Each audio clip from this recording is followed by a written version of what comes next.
Good morning, Internet fans. It is Ryan Perry with Simple Biz Support. It is Wednesday morning. Therefore, I have the beautiful and wonderful Sarah Giametti with ICT Marketing. Good morning, Sarah. Good morning, Ryan. How are you? I'm doing fabulous, thank you. Last I checked, Dodgers were up 6 games now in the National League West. Sweet. Oh, I was looking last night too. I think we're fourth overall with best record. Yeah, that's not bad, not bad. So I know we didn't play too well in the first half of the season, but it's the end of the season that counts the most. So I'm looking forward to it. Same here. I'm really looking forward to us making the playoffs and hopefully making it all the way to the World Series for the first time in way Yeah, too long. yes. World Series is the only place to be. Last week, we talked about your trip to Menlo Park, where you actually got to go to Facebook headquarters, hobnob a little bit with some of the bigwigs up there, and learn some great information. And so from that, we were kind of talking about, well, what should people look for when thinking about hiring somebody to manage their social media account. And I think it's really important regardless of the business size, but especially if you're a smaller business and you're at that point where it's like, all right, I do have some money that I want to invest in social media. I'm tired of managing it myself. I'm not managing it very well. I'm not getting the results I want. The next logical step would be to outsource social media. And one of the things I've always told people when it comes to internet marketing, it's still kind of the wild, wild west in the sense that there are no clear defined rules of engagement per se. Therefore, I believe there are a lot of business out there that take advantage of people that don't know any better. So let's talk about, maybe 3 or 5 different things that people should look for or ask when interviewing social media service providers. Yeah, so there are a lot of options, and unfortunately, there are a lot of people out there that do take advantage of small businesses. They charge them a lot of money and don't do a very good job. I just picked up a client who had been paying somebody for 2 years to increase their likes on Facebook, and when they came to me, they still had less than 200 likes. So unfortunately, I hear a lot of stories like that, which makes me really upset because it makes our industry look bad. Especially for those of us who try to do the best for our clients we possibly can. That negative reputation kind of lingers when a business has been burned. So if you're deciding to outsource social media, which we think is a really great idea if you have a small staff, if you can't have somebody in-house dedicated to this, you definitely want to look at outsourcing it because the company who you hire is ingrained in social media. They should be staying up on trends, staying up on the changes in the news and what's going on, as well as having a really good idea of where to do content creation, what kind of content to put out there that your end user wants to see, not necessarily what you think you should put out there, but what's beneficial to them. So some things to look at, one is just ask them how long have they been doing it. Did they start 3 weeks ago, or they've been doing it for 5 years? Keeping in mind that Facebook really didn't become a common tool for people until about 2008. So if they've been around for 5-6 years, that means they've been in social media for a really long time, and they've been staying up with the trends, and obviously been successful if they're still in business.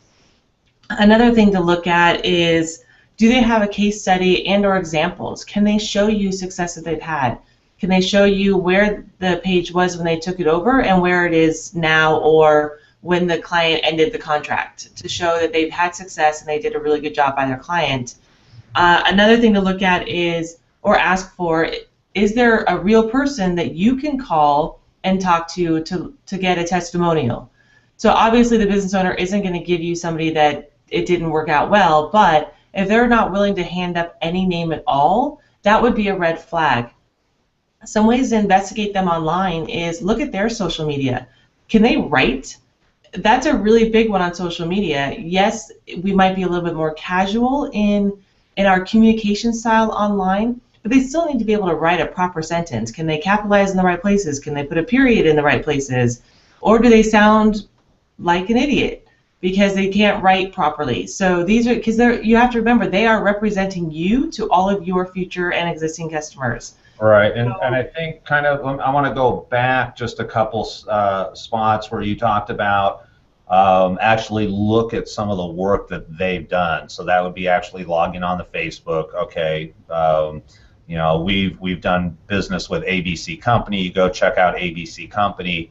Just because ABC Company has 1,000 likes or 2,000 likes doesn't mean that they've necessarily done a good job.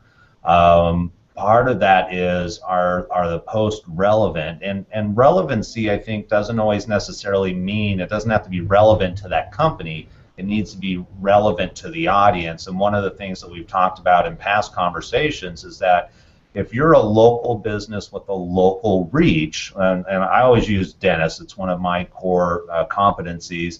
The reality is if you're posting a couple of times a day about dentist related stuff, most end users really aren't going to find that terribly interesting. So posting about local events can be something. But I think something else that's really important that we were talking about earlier is also engagement. Social media is not designed to be this one-way communication where we're just pushing content out on the web. It's really designed to be a two-way, and for social media to really be effective, there needs to be interaction with the clientele.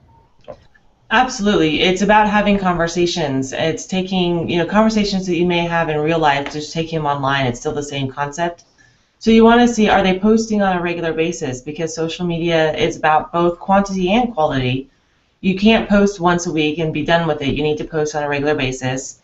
Are there conversations happening? Are they responding to people? If somebody else is posting on their page, are they responding to those people? Take a look at that kind of stuff, because if they've got 10,000 likes and zero interaction, some of those likes may not be legitimate likes. And one thing to be really leery of is buying likes. Some companies, some fly-by-night social media companies do still buy likes, and those are absolutely useless to a company because they're... Let me ask you, let me interrupt real quickly. When you say buy likes, what do you mean by that? Almost every page that I manage, at least 4 times a year, gets a message that says, hey, I just liked your page. For $50, I'll get you 5,000 likes. That's buying likes. I'm not talking about using the Facebook ad platform for finding likes. The Facebook ad platform is completely legitimate because you can do laser-specific targeting to draw in your target market, and those people have chosen through Facebook to follow your page. Absolutely legitimate, great way to grow the likes on your page. The person who's sending you a message saying for $50 I'll get you 5,000 likes, total baloney garbage. Right. And typically what happens is, and I know this was really big at least a couple years ago on Twitter, I would imagine it's still probably an issue, is the fact that people will manufacture accounts. So, you can go to India as an example, get really inexpensive labor, and just tell a guy in front of a computer, I just want you to create an account. Create a new name, use a new Gmail account, upload a random picture, and now we have a Twitter account that we have access to, and if I create 1,000 of those, it's real easy for me to like a page because I just simply have to log in. And I'm sure they found a way of automating this to make it really inexpensive. And then what you end up with are 1,000 likes, but they're all dummy accounts that have zero relevancy, that really doesn't add any value. And what would really be sad is if Facebook, Twitter, any of the other social medias did a sweep and said, look, these accounts aren't valid. Then you end up losing those likes. Yeah, it happens on all different platforms. And these are the shady fly-by-night companies that are not doing right by business owners. They are creating 1,000 likes. Often they are overseas. For us in America, considered overseas, and they've automated it. They've got 1,000, 2,000, whatever the number is, dummy accounts. And those people, they log in, like your page, and go away forever. They're never going to engage in your page. They're not going to help with your engagement, your reach, reaching other people. They're not going to participate in the conversation. It's dead silence, and so they don't do. It's a waste of time, money, and there's no reason to have it. You can spend your money in a quality way and get quality followers who will actually engage in conversation with you and participate. Okay, perfect. So, I found a social media company that I'm interested in. I've kind of done a little bit of research. I've checked out. They've mentioned a couple accounts that they manage. I expect them to list some of their better accounts maybe they've had for a while, so they've really been able to build an audience. I go on their Twitter page, their Facebook page, there's engagement, there's likes, there's activity. I go, okay, that's pretty cool. I call the company and they send me a referral. I get a couple of referrals, and the people say, yay, yay, yay. What do you do? I mean, the big question is always ROI, and ROI with internet marketing is often very difficult depending on how you do it. So what type of metrics should somebody look for? Some sort of reporting?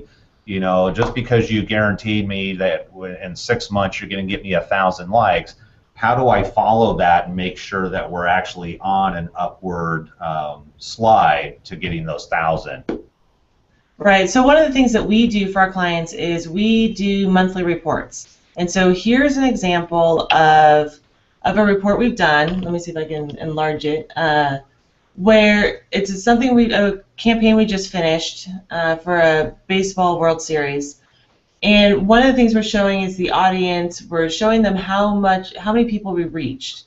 We're showing them what their audience breakdown is. So this is important to know in the future when you're doing any other advertising efforts. You know who your audience is, so you know how to further target them, or you can better target your audience and not the way. And we have found, like for this particular one on Facebook has more women in the audience, and on Twitter they have more men. So that tells us to modify our approach for just that one demographic. Right. So at that point, you're talking about the persona. Typically, it's the words that you use, how soft, how hard. If you're going to use comedy, how gentle versus manly is your comedy going to be? Yeah, absolutely. So we can adjust the tonality. We can adjust what we're posting. We also put in here our top 5 posts. So this is a 1-week baseball tournament, and we're showing them the reach and the engagement of the 5 posts that have the best reach and the best engagement. And so this will show the client that, because you want to pay attention to this. If you have a post where on the page on the right shows that they were pushing us to do these, basically these advertisements, and they got nothing. So over here, when we're talking about the baseball games and the players, we're getting huge reach and engagement, and then when we're doing kind of an advertisement post, it's getting no traction whatsoever. So this will help us tell them next year not to do this, because it's not helping anybody. It's not helping the page. It's not helping the business. And so these are the types of reports that you can give. You can show, and here we go into Twitter, so it can show the growth over time of the followers we have, the reach you have. So there's a lot of data that you can give a client to show what you're doing, show the improvements that you're getting. ROI is tricky on social media, and so it's determining, what are the goals. Here the goals were to grow the reach because they're starting to pay pay-per-view for the games for the people who are not there who want to watch it. And so, but by building up the following here, now we can start, next year we can really heavily promote. If we'll watch the game here for just a couple of dollars, watch the game of the kids that you want to watch, and we can leverage this social media platform where we've got, we're hitting like 20,000 people. In Twitter, we hit 500,000 people in 28 days. So we can now leverage the social media because we built up a really good rapport and energy with them and trust. They trust us now because we're giving them good information. We weren't selling to them. So now we can start kind of selling that to them a little bit, and they will buy because they love the updates they're getting, but a game here and there they may really want to watch. Right, and so and I think that's really important for business owners to understand that if you go into social media and just attack it, sell, hey, I just want to sell, it's just like a personal relationship. You have to build that relationship first. You really want to build the brand so that people go, oh, this is a really cool brand. I like what they stand for. I like what they're talking about, and therefore have an emotional connection with the brand. Then you can start easing in and start selling products. And I think a great, trying to remember the name of the movie. I think it was the social, what was it? Social Media, the one about Facebook. Do you remember the name? No. I'm drawing a blank, but it was social something. It was really great because Mark Zuckerberg was adamant in the beginning that if you put any type of ads on Facebook, that it was going to totally ruin it. It was going to turn everybody off. They weren't going to be interested, and therefore they wouldn't engage. And I forget, his partner at the time was one of the college roommates that he was the one that had the money that bought the servers, and so he was spending money on computers and stuff. And so he was like, well, hold it, I need to start recouping some profits here. Mark was adamant about it. He goes, we are not going to advertise on Facebook until the time is right. And it was really about building the brand. Once the brand became so strong, now we accept the fact that there's advertising on Facebook. It is what it is, and we're more understanding because we see the value of being on Facebook as an example. And how many years did Twitter go before they started introducing advertising? Yeah, a very long time before either of them started quote unquote selling. So every business should take that same approach, is build the relationships and trust first, sell later. That'll eventually come. Just be patient, run the marathon, not a sprint. All right, perfect. And we are a little bit over time, so let's just bullet point, give me 3 or 4 bullet points that as a business owner, if you're looking to outsource your social media, what should you do?